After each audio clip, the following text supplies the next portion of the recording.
보실 성경 말씀은 고린도서 13장 5절입니다. 너희는 믿음 안에 있는가 너희 자신을 시험하고 너희 자신을 확정하라. 예수 그리스도께서 너희 안에 계신 줄을 너희가 스스로 알지 못하느냐? 그렇지 않으면 너희는 버림받은 자니라. 아멘. 우리가 뜬금없이 구원을 받았습니까? 하고 성도들에게 개인적으로 물으면은 얼른 답하지는 못합니다. 뭔가 다른 식으로 표현을 하려고 그러고 의식을 다시 찾고 그래요. 구원을 받았느냐? 이런 주제로 오늘 말씀을 나누고자 합니다. 본문에 너희는 믿음 안에 있는가? 이렇게 질문하는 것이 곧 구원을 받았는가 하는 질문과 같은 어조입니다. 너희가 믿음 안에 있는가 할 때 그 믿음 안에 있다라고 하는 원어는 현재형으로 되어 있어요. 시제가. 그래서 예수 그리스도를 믿는 믿음 안에 믿음이 현존하고 있는가? 예수의 영이 너희 안에 지금 현존하고 있는가? 이것을 묻는 것입니다. 너희가 구원받은 중에 있는가 하는 것입니다. 옛날에 교회를 다녔느냐 뭐 이런 형식이 아닙니다. 본문에 예수 그리스도께서 현재 너희 안에 계신 줄을 너희가 스스로 알지 못하느냐? 그렇게 묻는 거죠. 그래서 이 믿음이라고 하는 단어를 찾아보면 충성한다는 말과 동일하게 사용되고 있습니다. 그러니까 참 믿음은 어떤 활동성을 가지고 있다는 거죠. 마음으로부터 그리고 우리 삶 속에서 내가 예수 그리스도를 믿는다라고 하는 것은 관념이 아니고 어떤 생활과 커넥션이 되어 있다는 거예요. 그러니까 표현이 가능한 될 수 있도록 예를 쓴다는 거죠. 야고보 2장 17절에 보면 이와 같이 행함이 없는 믿음은 그 자체가 죽은 것이라 그랬어요. 야고보가 우리에게 믿음을 이야기할 때 예수 그리스도를 통하여 구원을 받는다고 하는 하나님의 언약을 부정하자는 것이 아니고 그 언약을 믿을 때에 일어나는 현상에 대해서 말하고 있는 거예요. 당연히 예수님을 나의 구주로 믿는다면은 다른 종교를 따르다가 그 종교를 이제 떠나야 되지 않겠어요? 그런 걸 말합니다. 또 어떤 삶 속에서 예수 그리스도의 정인으로서 혹시 또 특별히 그런 은사를 가지고 또 그런 사명감을 가지고 나간다고 할 때에는 내 삶 자체가 예수 그리스도가 주인이 되시고 또 권세 있는 예수를 표현하기 위해서 우리의 실생활에 있는 여러 다방면의 문화 속에서 뭐 물론 도덕과 윤리적인 면에서 있어도 모든 우리의 삶 속에서 우리의 은행 심사가 어려워져야 되겠고 그렇기 때문에 구원받는다는 것이 아니라 그렇게 믿기 때문에 최선을 다해서 성도 거룩한 하나님의 백성다운 모습을 띠어야 된다 그 말이죠. 그것은 틀린 말이 아니잖아요. 이래서 우리가 구원을 받았느냐라고 하는 것은 단순히 예수님을 구주로 인식한다고 하는 차원으로서는 완전한 답이 못 됩니다. 내가 구원을 받았다라고 하는 것을 확정하기 위해서는 한 두 가지로 거쳐야 되는데 먼저는 내가 예수님을 믿는다고 하는 이 믿음을 자세히 시험을 해야 됩니다. 우리가 범사에 어떤 그 결정을 가질 때에 자세히 살피잖아요. 대조적으로도 또 생각해보고 나와 맞는지 사람이나 물건이나 어떤 일에 대해서 심사숙고하잖아요. 일평생 생애를 두고 믿고 의지하는 뭐 사회적인 입장에서 이야기하자면 종교 생활을 할 사람이 그 종교에 대한 대상, 믿을 대상에 대해서 아무 생각도 별로 없이, 예. 그렇게 강대성에서 목사님이 주일마다 가르치고 또 선포하는 이런 말씀만 가지고서는 좀 어렵습니다. 그것 가지고 다 믿을 수는 없고, 물론 예수님을 구주로 믿고 영생 구원을 받는 것은 가능하겠지만, 실생활에 있어서 우리 믿음의 생활에 대한 이런 부분에 대해서는 자세히 가르치고 있는 성경을 알아야 되겠죠. 그래서 예수님을 구주로 믿고 난 뒤에는 그 예수님에 대해서 좀 철저히 더 알아야 되겠고 알면서 더 은혜가 되죠. 그리고 이제 실생활에 있어서 예수의 사람으로서 어떻게 하나님으로부터 받는 혜택과 우리가 세상에 잘 비춰져야 할 모습인가 하는 구구절절 많은 교훈의 말씀이 또 있습니다. 그래서 성경을 애독하고 또 살펴보고 모르는 것을 묻고 이래서 배워나가야 하는 거죠. 본문에 믿음에 있는 건 너희 자신을 시험하고 라고 했습니다. 시험한다고 하는 단어를 찾아보면은 자세히 조사를 해서 증명을 하는 걸 말합니다. 그러니까 과학적인 입장에서는 이거 실험을 하는 거예요. 내가 어떤 사람인지, 내가 예수님을 정말 믿고 있는 영혼의 실체인지 그 정체성을 뚜렷하게 확정을 하라는 것입니다. 그리스 철학자 소크라테스는 너 자신을 알라 그랬습니다. 우리 자신을 돌아본다고 하는 그런 좋은 이야기죠. 그러나 사도 바울은 너 자신을 알라는 넘어서서 너희가 믿음이 있는가 너희 자신을 알라는 겁니다. 너희가 믿음이 있는지 확정하라는 거예요. 우리의 관심은 믿음이죠. 예수 안에서 새롭게 변화된 자아와 그리고 그런 자아로서 세상을 바라보는 눈이 필요합니다. 바울은 오랜 세월 동안 형식적인 그런 우리나라식으로 하자면 아주 고체된 자유롭지 못한 유교 사상이랄까요? 좋은 뜻도 많이 있지만은 그런 사회적 정서의 프레임에 딱 갇혀서 예수를 바라보니까 어디 뭐 촌에서 나타난 선지자를 하니까 이건 니다이라는 거죠. 그래서 예수를 또 이제 예수 믿는 자들을 죽이고 예수를 핍박하는 데 앞장섰어요. 근데 그는 지위나 또 학식적으로도 매우 탁월한 그런 율법 교사였어요. 그리고 전통성 있는 그런 집안에 나서 원래 이름이 사울이지 않습니까? 이 사도 바울이 그렇게 핍박하고 그렇게 한 것은 그때 당시에 생각했던 율법주의 사고방식이 세상을 이해하고 사람을 이해하는데 옳다라고 주장을 하고 있었기 때문에 온통 그런 율법은 사실 사망을 가져오는 일입니다. 너가 잘못됐다. 무엇이 잘못됐다는 것을 사실 지적하기 위한 내용이에요. 그래서 우리가 거울을 보면은 때 묻은 것을 닦아내고 또 모양새를 만들고 하는 것이 이제 거울인데 율법을 거울이라고 했어요. 거울로서는 우리가 때 묻은 것을 지울 수는 없잖아요. 그냥 단지 보여주는 것입니다. 기계로 치면 MRI죠. MRI 사진을 찍었는데 MRI 그 사진기 자체가 병을 치유하는 건 아니지 않습니까? 이래서 우리가 율법 안에서 우리 자신을 얼마나 못났는 걸 알고 어찌할 수 없는 우리가 예수 그리스도 안에서 주님의 보혈로 그 약으로 우리가 고침을 받는 이런 과정이 필요한데 예수님 오셔서 그때 당시에 유대인들 사회에 율법적인 이런 종교 내용이 완전 외식에 묻혀 있었고 사람들이 거짓되고 외식되고 그러면서도 물질을 좋아하고 그러면서도 하나님을 믿는다면서도 로마차에 있을 때에 정치적으로 결탁돼서 그렇게 양심대로 판결을 하지 않는 이런 종교 지도자들 그리고 국민성이었습니다. 그가 예수님을 만나고 난 뒤에 그는 자신에 대해서 주님의 종으로서 변화를 받고 난 뒤에 철저하게 자신을 돌아봤습니다. 이것이 필요해요.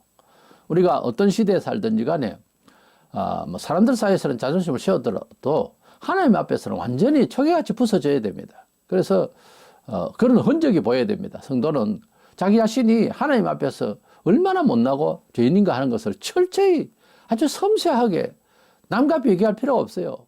그냥 자기 자신만 생각하면 됩니다. 이래서 자기 자신을 완전히 반성을 해서 좀 더 디테일하게, 좀 더 그러니까 A4 용지를 가지고서 중간에 선을 세로로 긋고요. 왼편은 내가 예수 믿지 않았다면 어떤 사람으로 살아왔을 것이다. 살아갈 것이다. 이걸 쓰고요. 추정은 대충 되잖아요. 자기 성격이라든지 환경적인 요소라든지 뭐 특별한 이유 없이는 가끔씩 가변적인 일이 생기지만은 그러나 거의 그렇게 뭐 싹수가 보인다고 그렇게 되잖아요. 근데 예수 믿고 난 뒤에 변화된 내 정신, 인생의 목적, 사회의 세계관, 그리고 윤리의식, 사회의 관계의식, 그리고 내가 믿고 의지하고 소망 가운데서는 어떤 가능성의 그런 추정하고 있는 가능성의 세계 이런 것을 적어놓고 대조를 한번 해보세요. 그러면 나 자신이 어떤 존재로서 지금 역사식을 가지고 있고 삶을 구가하고 있는가? 나의 궁극적 목적은 무엇인가? 나는 세계관에 무엇을 가지고 있는가? 사회 세계를 어떻게 생각하고 있는가? 이런 것을 이제 대조를 해보면 알 겁니다. 그리고 타 종교에 대해서 좀 아는 지식이 있으면 또 써놓고 또 예수교의 정신세계에 대해서 2000년 동안 역사 뭐 들은 것 가지고도 이렇게 내가 믿고 있는 발견한 여러 가지의 비교 종교학적인 입장에서도 이제 어느 쪽에 내가 서 있는지 그걸 이제 보면은 됩니다. 그래서 생각으로서만 안 되면 적는 것도 괜찮아요. 자세히 써보고 그래서 이렇게 대조를 딱 해볼 때에 나는 그리스도인이 맞다라고 하는 것을 먼저 자기를 점검할 필요가 있다는 거예요. 우리가 물건을 하나 사도 그에 대한 충분한 설명을 듣고 또 약간 써보고 뭐 그렇게 과정이 있잖아요. 그리고 이제 차고가 나면은 또 임상적으로 이렇게 새로 고치고 해서 이제 완성품이라고 이제 나오는 것이 뭐 특별히 자동차라든지 수만 개의 그 볼트가 들어가고 말이지요.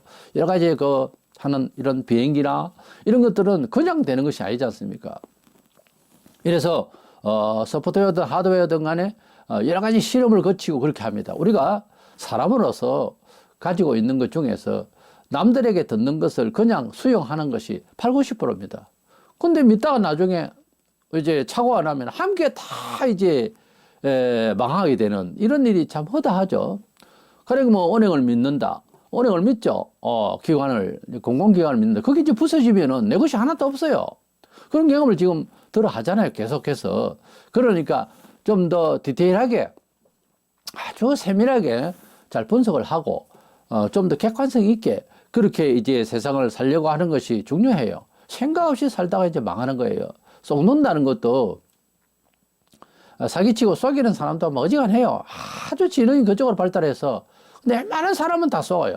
왜냐하면은 순진 그 자체라고 사람이 너무 순수하게 이렇게 하면 안 믿을 수 없잖아요. 그런데 속으로는 다른 생각을 가지고 있는 그때 이제 속임을 당하죠. 그래서 그런 사람도 방어할 수 있는 분별력은 우리 쪽에서 있어야 되지 않겠어요? 나 쪽에서 그런 분별력. 그래서 신앙생활에 있어서 영적 영분별이라고 하죠. 소위 그런 은사가 상당히 필요하고 그것은 기도로 단순히 되는 게 아니에요.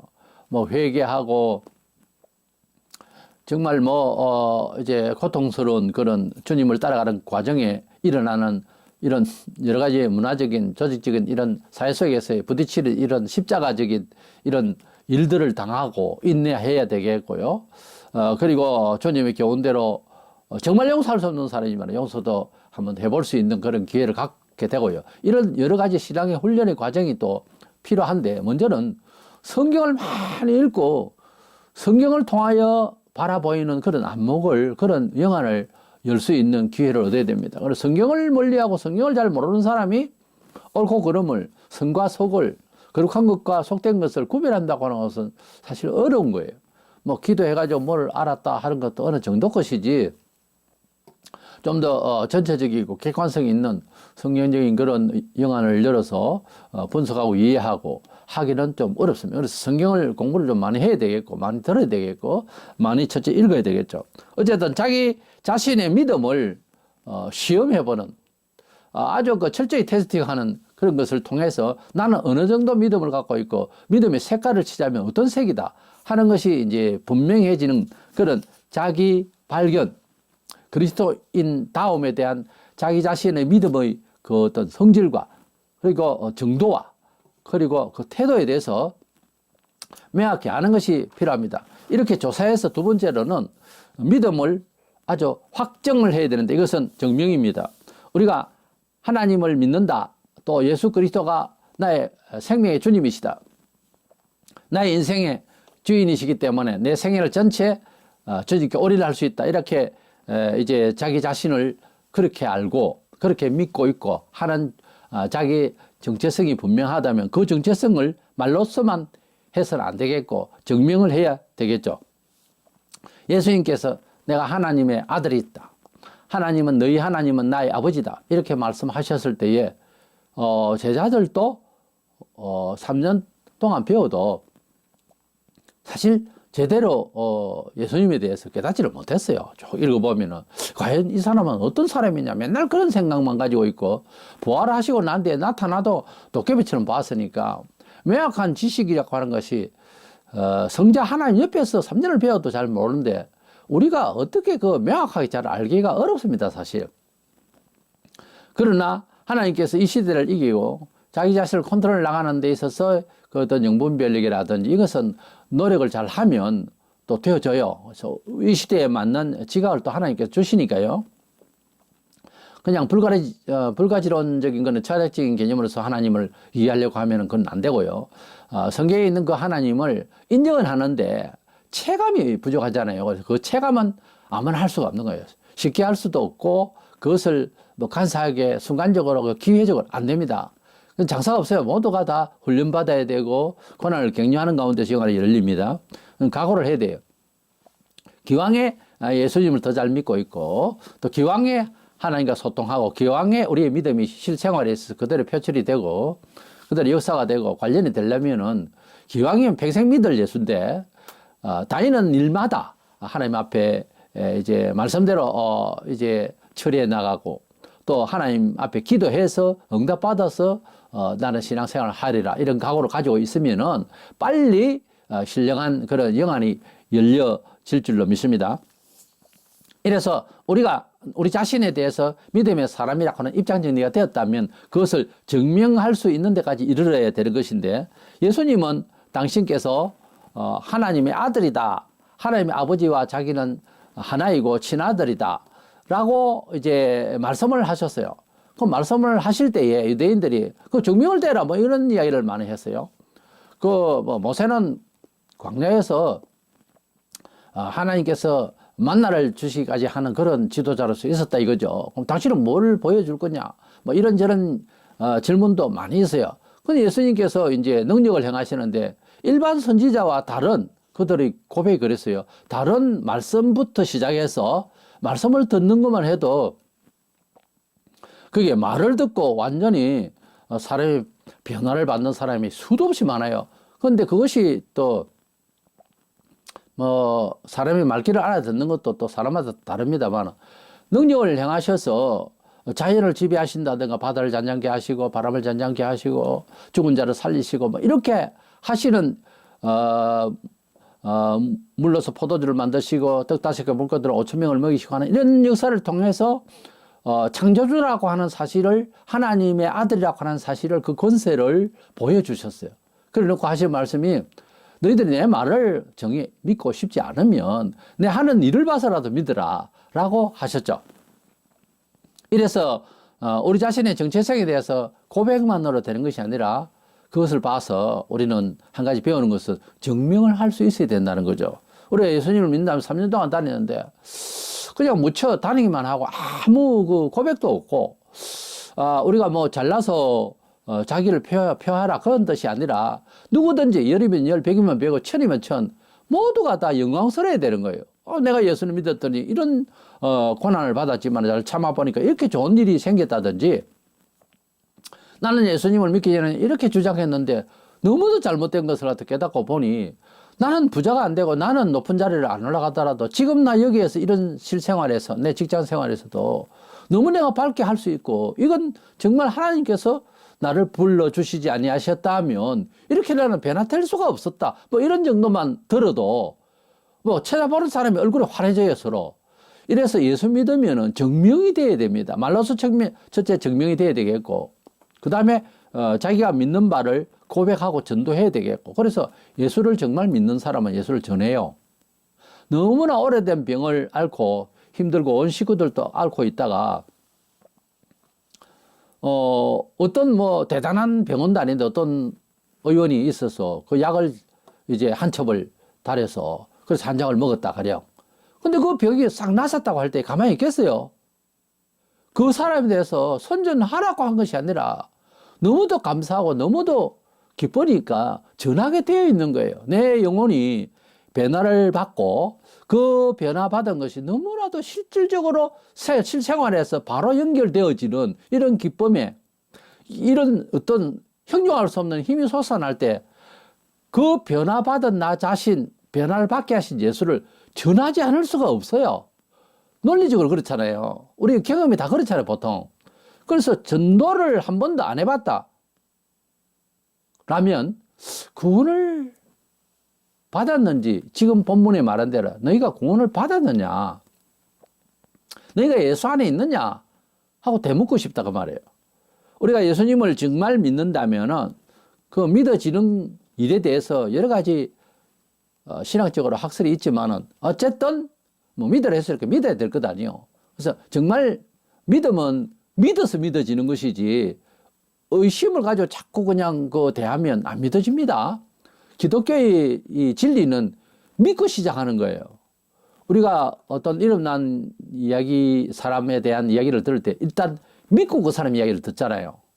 우리가 자식으로서 부모의 이야기, 할아버지 이야기, 할머니 이야기 믿고 듣잖아요. 어릴 때 우리가 하나님을 2000년 전에 이 발표된 메시아에 대해서 수많은 이야기가 있고 그 증거 자료가 많다는 것을 이제 전도자를 통해서 설교를 통해서 혹은 이렇게 책을 통해서 들었다 아닙니까? 인정이 좀 명확하지 않지만 맞겠다 싶으면 일단은 그다음부터 성경의 말씀을 들을 때는 믿고 들어줘야 될 것 아닙니까? 낱낱이 의심한다면 믿음이 안 들어갑니다. 그래서 믿었으면은 그것을 이제 증명을 하는데 먼저 고백을 하고 다른 사람들에게도 고백하라 말도 안 했는데 막 고백하고 싶어요. 그래서 나를 낫게 해준 그 약을 잘 지어준 의원을 이야기를 안 할 수가 있어요. 아주 소문내죠. 그와 같이 전도를 내가 하고 싶다라는 마음이 든다면 그대는 분명히 하나님을 만난 사람입니다. 그대가 예수님을 믿으면 영생을 얻습니다라고 다른 사람에게 전한다면 그대는 예수님을 구주로 믿어서 영생을 얻은 사람입니다. 사도 요한은 예수님의 부활에 대해서 예수님은 당신께서 나를 믿으면 부활을 얻을 것이다. 그리고 나는 부활이요 생명이라 하셨기 때문에 말씀만 하신 것이 아니라 실제 부활하셔서 자신을 증명하셨어요. 그래서 사도 요한은 요한일서 3장 2절에 사랑하는 자들아 그가 나타내시면 재림을 말하여 그가 나타나시면 우리가 그와 같을 줄을 아는 것은 그 부활을 말하여 그의 모습을 참모습을 그대로 볼 것이기 때문이라. 사도 요한이 예수 그리스도의 부활을 보았고 또 부활에 대한 증명을 들었습니다. 그래서 사도 요한은 예수님의 부활을 확실히 믿었기 때문에 재림하시면은 나도 그렇게 우리가 그렇게 부활의 몸으로 주님을 영접하게 될 것이다 하는 점을 고백했습니다. 그리고 그는 그 부활을 믿었기 때문에 엄청난 그런 그 핍박을 받을 때에도 반드시 나는 부활한다 이 믿음이 있었기에 펄펄 끓는 기름 가마에 집어넣었는데도 사람이 살았다 하기도 하고 전설에 의하면은 독약을 마시게 해도 살아났고 그래서 할 수 없어서 밤모섬에 죄인들 유배지에 있는 밤모섬에다가 보냈다 하는 그런 설도 있어요. 어쨌든 그는 장수하다가 죽었습니다. 상징적인 의미가 있죠. 죽어도 산다. 부활을 사도 요한이 아주 강조했어요. 사도 요한에서 요한복음과 요한 1, 2, 3, 4, 요한계시록 5권 있는데요. 요한복음은 사복음서 안에서도 예수 그리스도의 영성에 대해서 신령성에 대해서 영생에 대해서 강조를 많이 했어요.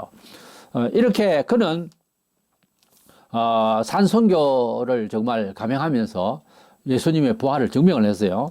이렇게 우리가 어떤 것을 믿는다라고 할 때에는 그 믿음에 대한 증명 자료를 제 몸으로 또는 자기 생활로서 이렇게 보일 필요가 있습니다. 바울은 율법주의로 산다고 하는 것은 사실 사망을 초래하게 되어 있고 자기는 서대반 집사를 돌로 쳐 죽이는 일에 가편투비를 했고 그는 많은 성도들을 갖다 잡아넣는 이런 일을 이제 하는 가운데서 다메섹 도상에서 예수님이 나타나셔서 그를 만류하신다기보다 그까지만 하게 하시고 예비한 자라고 그렇게 선택된 자라고 예정된 자라고 주님이 말씀하시고 너는 나를 위해서 이방인들에게 증거하기 위한 나의 택한 그릇이라 그렇게 말씀을 하셨어요. 얼마나 정말 쓸만했으면 택한 그릇이라 했을까 하는 생각이 들어요. 우리가 많고 많은 사람 중에서 80억의 인구인데 지금 우리 자신이 돌이켜보면 참 못났고 형편없는 존재인데 너는 내 것이라 하고 불러주셨다는 거예요. 그것이 지금 감정이 별로 없을 거예요. 대부분의 사람이. 저는 예수를 처음에 믿게 됐을 때 성령의 감화로 믿게 됐을 때 밤 미칠 정도로 표현할 길이 없더라고요. 소위 우리가 하면 방방 뛴다고 그러죠. 너무도 기쁜 거예요. 불치병은 너무 허리도 구부러져 있고 힘들고 우측 눈은 잘 보이지도 않고 이런 상황인데 너무도 기뻐서 매일 뭐 눈물을 흘리지 않을 수가 없었고 너무 기뻐서 방방 정말 뛰면서 그러다가 병도 났고 눈도 떠이고 그래서 여기까지 왔습니다. 우리 주님께서는 우리에게 하나의 철학적인 관념으로서 인식하는 정도가 아니고 기쁨을 함께 해요. 왜냐하면 실체를 느끼니까. 예수님은 우리에게 제일 큰 것은 속죄와 아울러 부활이 있다는 거죠. 그래서 영생 천국, 여기에 그냥 반미치는 거죠. 꼭 사람이 뭐 이제 다른 사람 돈이 있고 여유가 있어서 좋은데 여행을 갔다 왔다 해도 형편이 안 되면 못 가잖아요. 근데 어느 날 갈 기회가 생겼고 돈도 이제 마련되고 했을 때에 일반 사람이 예사로 10번이고 20번이고 갔다 오는 것보다는 나의 한 번 이 여행이 얼마나 그동안에 못 가봤던 그 좋은 곳을 뭐 디즈니랜드나 어디나 우리들 성도들은 성지순례나 이렇게 하게 될 때에 감회가 더 깊죠. 그리고 실제 그림으로 영상으로 보는 것보다는 인터넷에서 보는 것보다는 실감은 나죠. 실감 나고 아주 정말 원도 한도 없이 충분히 이렇게 만족을 하고 만끽하고 이제 돌아올 수 있겠죠. 그와 같이 우리에게 없었던 우리에게 막연한 인생을 살아가는 나이를 초월해서 나이가 많다고 해서 뭐 그것이 없고 아닙니다. 나이가 적다고 해서 모르는 것도 아니에요. 이 허감천지 세상에서 정말 빛나는 예수를 영광의 예수를 부활의 예수를 마음에 확실히 만나버리면은 사람이 최고 좋은 그런 여행지를 갔다 오는 거는 이건 게임도 안 되는 겁니다. 너무 좋아서 그래서 마음에 대부분의 사람이 내 죽어도 주님을 믿겠다 이렇게 되는 거죠. 그런 은혜를 우리가 받아야 되는 것입니다. 바울은 예수님을 만나고 난 뒤에 고린도서 5장 10절에 그런 적 누구든지 그리스도 안에 있으면 새로운 피조물이라 이전 것은 지나갔으니 보라 새 것이 되었도다. 자기 자신이 너무 바뀌었다는 거예요.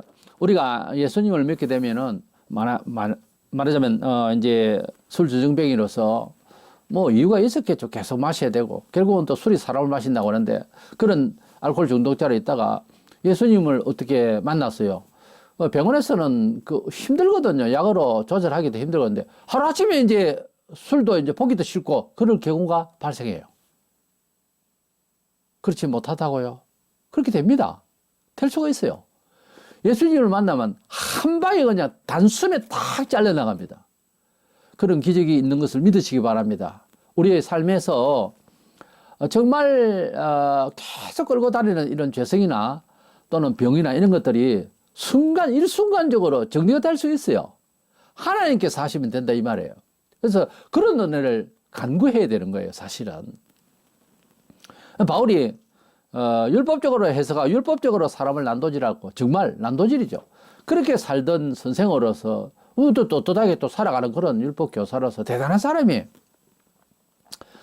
그래서 대제사장 허락하에서 영장을 가지고 막 기독교인을 잡아놓고 하는 이런 상황에서 주님을 만났을 때 그가 변화받고 난 뒤에 자기의 그 율법주의에서 복음주의로 율법주의에서 예수 믿는 믿음의 종으로서 변화를 받았을 때 그의 변화는 입을 가만두지 않게 하고 몸을 가만히 두지 않게 했습니다. 그의 그 신앙 고백을 보면은 13권을 썼는데 히브리서까지 바울의 작품이라고 볼 때는 14권인데 그가 편지를 보내던 논정을 하던 로마서부터 이렇게 읽어보면은 완전 어떻게 보면 자기 개인 말인 듯 한데 율법주의로 세상을 살아 우리 식으로 말하자면 유교사상주의나 세상윤리나 이런 걸 말해요. 이런 율법주의로 살아가는 것은 사람을 살릴 수가 없다는 여기에 논제가 있는 거예요. 자기는. 왜냐하면 그것 때문에 일생을 바쳤고 노력했고 철저하게 율법주의를 컸고 그렇기 때문에 사람을 죽이기까지 하는 상황이 왔기 때문에 그가 반성해서 돌이킬 때 보라 새 것이 되었다. 바울이 보라 새 것이 되었다는 건 어떤 수양된 정도를 말하는 게 아니에요. 인생관, 세계관, 우주관, 특별히 믿음의 사상이 완전 바뀐 거예요. 근데 예수 믿어도 지금까지 몸에 체질화되어 있는 가정교육마다 다르고 사람 개인마다 영향권에서 학습된 것에 대해서 다 사상적인 것까지 이제 다 구체적으로 또 다 달라요. 그러나 예수님을 구주로 믿게 되었을 때에 받는 은혜는 술을 먹던 사람은 당장 술을 끊고 이제 완전히 깨끗한 몸으로 살겠다는 사람 마음으로 바뀌어가지고, 뭐, 친구가, 술 한잔 하자. 이렇게 말 안 해도, 말하지도 않는다. 나 오늘 술 안 먹는다. 누가 뭐, 먹자 했나? 근데도요, 이 고백이 그냥 가만 못 있어요. 난 변했다. 뭐, 심지어 나는 변했다. 이렇게도 말할 수 있어요. 이 바울이 지금 하는 말, 보라, 새것이 되었다. 누가 물었어요. 근데, 너무나도 그렇지 않는 사람으로, 너무나도 새롭게 된 사람으로, 진짜 변해버리면은, 사람 묻지도 않는데 그냥 고백한다고요. 누가 물었느냐고. 안 물어도 막 말할, 그게 원래 전도고 증거예요. 예수를 만난 사마리아 여인이 우물가에서 물 들어왔다가 밤에도 아니고 새벽도 아니고 사람들 잘 안 오는 대학볕에 12시 정오에 왔을 때 우물가에 예수님이 계신 거예요. 그래서 이제 내 물을 마시라. 그 물은 백날 먹어도 목마르다. 뭐 이런저런 말씀하시다가 보니까 예수님이 선지자로 보이고, 예수님은 그들이 말하는 선지자의 급은요, 지금 우리가 말하는 구주라고요. 그래서 동네방네 들어가가지고 누가 전도하라 했어요. 가가지고 봐라, 그 선지자다. 그러면서 예수님 구주를 이제 완전, 그래서 다른 사람들도 다 와가지고서 들어보니까 예수님이 메시아 맞는 거예요. 이제 네가 전해서가 아니라 우리는 직접 봤고, 이제는 진짜 맞다. 네 말이 맞다. 네 말 안 들어도 이제 우리는 믿게 됐다. 막 이런 내용이 나와요. 우리가 예수님을 구주로 만났다면 가만히 못 있어요. 나는 오늘 예수님을 믿게 됐거든. 교회 가게 된다. 그런 것이 아니고 교회를 가게 됐다는 것이 아니라 예수님을 구주로 니도 믿어야 된다. 갑자기 예수님을 구주로 정말로 받아들인 사람은 전하게 되어 있어요. 예수 믿은 지 얼마나 되십니까? 갑자기 나가서 전도하고 싶고 친구를 만나거나 누굴 만나면 그래도 예수님을 믿어야 돼. 이렇게 듣기 싫은 소리를 그들에게는 그렇게 되겠죠. 전도해봤어요? 고백해봤냐고. 전도를 못해도 고백이라도 제대로 스스로 묻지도 않는데 해본 적이 있어요? 없어요? 없다면 내가 단호히 말하건대 예수님을 구주로 믿는 게 아니에요. 믿으려고 하는지는 몰라도 예수님을 구주로 믿는 것은 어떤 경험에 속해요? 어떻게 보면 체험에 속한다고. 기쁨이라고 하는 것이 한 의미가 아니에요. 말장난이 아니라고. 세상의 문화에 여러 가지 특별히 주사파나 공산주의 사상에서 보면 아주 말장난이 심해요. 그리고 이제 이렇게 그 문학적인 소질이 많은 사람, 언어 유희가 많다고요. 실체가 없이 자꾸 공중에 뜨다는 말만 가지고 심리학이 또 그렇고 그게 아니고 실제로 마음이 기쁘고 그래서 생활에 힘이 생긴다는 거죠. 그리고 묻지도 않았는데 고백하게 돼 있어요. 믿으라고. 이렇게 요한이나 바울이나 많은 제자들이 믿음의 실체가 내 속에 있으니까 내게 있는 것은 은과 금은 없지만 내게 있는 것은 내게 주노니 나사렛 예수 이름으로 걸어라. 안전벨 보고 베드로 그렇게 말했을 때 일어났습니다. 우리가 가지고 있는 예수 과연 얼마만큼의 영향을 가지고 있느냐는 거예요. 일단 예수님이 나의 생명의 주님이라고 하는 사실을 고백하는 데 있어서 누가 안 물어도 고백하는 데 있어서 부끄럽다면 당신은 죄 중에 부끄러운 사람이에요. 이 죄를 털어안고 내가 어떻게 잘할 것 같으면 그게 유교사상이에요. 무엇이 어쩌느냐 공경할 명절 그 사람 안 됩니다. 그런다고 해서 사람이 되는 게 아니에요. 사람이 된다고 하는 것은 인격적인 어떤 면모는 이제 몸에 체질화 될 수 있을런지 몰라도 인간으로서 참 인간의 원래 형상을 회복을 못 받는다고 그거 가지고는 율법이 그랬어요. 율법이 동양 같으면 윤리고 이래서 하나님께서 우리에게 주신 은총이라고 하는 것은 우리의 문제 해결의 방식의 연장선이 아니고 다른 방식이라니까요. 하나님께서 우리의 모든 아무리 노력해도 안 되는 우리의 죄의 그 결과를 위해서 우리 주님이 대신 못 박혔다 이렇게 되는 거예요. 그리고 이제 부활을 하셨으니까 우리에게 큰 희망이 됐죠. 우리가 남을 용서를 할 때에 그가 나에게 주눅 들고 그가 나에게 죄를 짓고 큰 죄를 짓고 부담감을 가질 때 내가 용서한다 하고 솔직하게 말해주고 품어줬는데 그걸로 끝나는 게 아니고 그가 다시 재기할 수 있고 사과할 수 있고 활동할 수 있고 기뻐할 수 있도록까지 배려를 하는 거예요. 그게 부활이에요. 그래서 진정한 용서는 내 이제 죽구만. 그거는 용서의 완벽한 용서는 아니에요. 진정한 용서는 그가 완전히 회복돼서 나와의 친교뿐만 아니라 스스로가 이제 완전히 살아날 수 있도록까지 해야 됩니다. 기독교와 타 종교의 차이점이 거기에 있어요. 부활이라고 하는 것은 진정한 용서를 완벽한 용서를 받은 효과예요. 우리 기독교 예수 그리스도의 행적을 자세히 읽어보면 종교 철학이라 할까요? 가만히 생각해 보면 대단한 거예요. 세상이 정말 비교될 수 있는 게 없어요. 세상에 많은 이야기가 있고 좋은 이야기가 있지만 그 끝은 항상 허무하고 서글퍼요. 근데 예수님은 우리 전에 돌아가셨다는 갸륵한 죽음이나 무슨 희생의 봉사적인 무슨 뭐라 할까요? 그런 차원에서의 교주가 아니고요. 우리를 완벽하게 기쁘게 해줬다는 거죠. 완벽하게 죄를 완전히 잊어버리고 죄 한 번도 안 지은 사람 마냥 기쁨으로 살 수 있도록 만들어버린다는 거죠. 그걸 부활신앙이 그래요. 영적으로 부활을 해버리면 사람이, 다른 사람은 내 죄를 기억하는데 나는 죽도록 회개를 하고 또 그만큼 회개도 다 못한 것 같은데 주님이 감동을 주셔서 주님이 내 죄를 전부 다 감당하셨다는 것을 갖다 고백하며, 고백 안 할 수가 없도록 내 마음에 그렇게 하시는데 어떻게 합니까? 그렇게 했을 때에 이런 겁니다. 사형수가 언도를 받아서 사형 집행날이 됐습니다. 웬만하면 사람들이 그냥 굳어서 오줌을 줄줄 싸면서 사람이 그냥 떤대요. 그 형을 받는 순간에는. 그런데 그리스도인은 그렇지 않단 말이에요. 예수님을 감옥에서 이제 믿게 된 사람들이, 예수님을 정말로 생명의 주로 확실히 믿은 사람은 찬송하며 하나도 떨지 아니하고 그렇게 거기에 재판장에게, 그리고 집행자에게, 그리고 많은 사람들에게 나와 같이 죄는 짓지 마시고 어쨌든 예수 믿고 천국에서 만납시다 하고 아주 그렇게 태연하게 찬송하며 그렇게 죽었다는 거 아닙니까? 사형이 이제 집행이 됐다는 거 아니겠어요? 그게 사실입니다. 이래서 우리가 정말 예수님을 구주로 믿었다면은 우리 자신이 실생활에 있어서 그 놀라운 기쁨을, 부활신앙이에요. 사실은 기독교는 죽어도 산다는 거지. 하나님 말씀대로 살면 죽어도 산다는 거지. 우리 계산법에는 이 이제 피크 타임에 정말 주일날 이게 성수기에 막 물건을 많이 팔고 그리고 장사를 하고 이래서 돈을 모아서 헌금을 많이 하면 되지 않나요? 우리 계산이에요. 하나님께서 돈이 궁해서 돈 많이 가져오면 좋다고 해서 주일날 예배도 안 하고 장사 많이 하라는 것은 아니에요.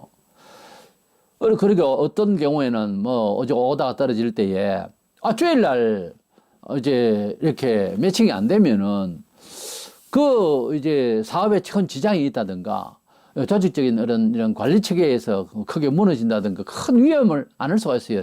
대형 이런 회사일수록, 기업일수록. 그런데 주일은 쉬겠다. 주일은 안식일 넣어서 하나님 날로서 주일에 주인은 예수라 해서 예수님을 만나겠다. 이렇게 나가면 이건 보통 실험이 아니고 엄청난 모험이죠. 근데 그렇게 딱 하면 반드시 하나님께서 은총을 주셔서 이제 역사를 하시는 경우가 허다합니다. 많은 사람들이 증명이 있어요. 우리 하나님의 말씀대로 산다고 하는 것은 때로는 목숨을 걸고 선택을 해야 할 그런 문화적인 환경적인 요소가 발생을 할 수가 있습니다. 그때도 태연히 어떤 경우에는 순교를 해버릴 수도 있지만은 태연히 나설 때에 그 악당 무리가, 대적자가 혹은 어떤 사건 일이 이게 획가닥 바뀌어가지고 우리를 도울 수 있는 경우로 이제 반전하는 그런 경우도 가끔 생겨요. 그런 일이 벌어질 수 있다고. 그것을 기회로 삼고 믿겠다는 것이 아니에요. 조건이 그렇게 돼서는 안 돼요. 그러나 주님이 원하시면 하는 단서로만 목숨을 걸고 주님을 따를 때에 안 될 일이 없는 거예요, 원래는. 왜냐하면 하나님이 살아계시고 성경이 변치 않았으니 성경대로 어떤 사람이 그렇게 이루더라 하는 일을 들었으면 나도 그렇게 되도록 되어 있어요. 그것이 믿음이라고. 우리가 사도 바울 같은 경우에 30대 초에 부름을 받아서 약 30년 동안을 풀로 인생을 올인했습니다.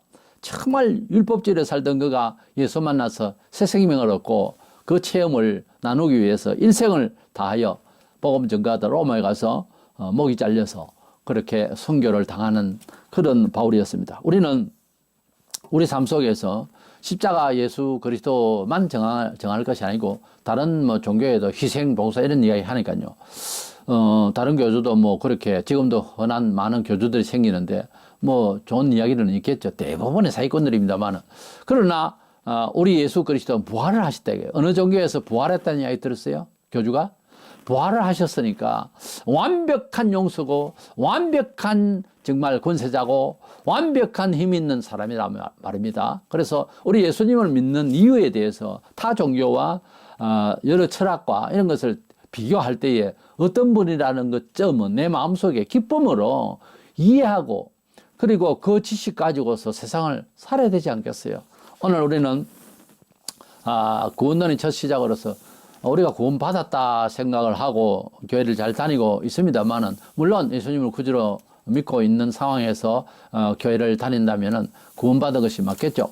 그러나 다시 한번 짚어봅니다. 바울은 너희가 믿음이 있는가 너희 자신을 시험하라 하는 이 말을 할 때에는 불신자 보고 한 말이 아닙니다.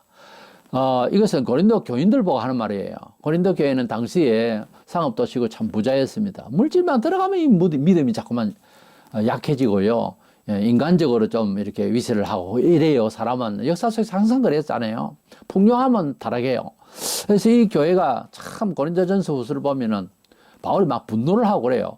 이게 문제가 참 많은 교회에서 영적으로도 문제가 많고요. 윤리적으로도 문제가 많고 고린도전서를 다시 한번 읽어보세요. 꼭 우리 심정하고 같아요.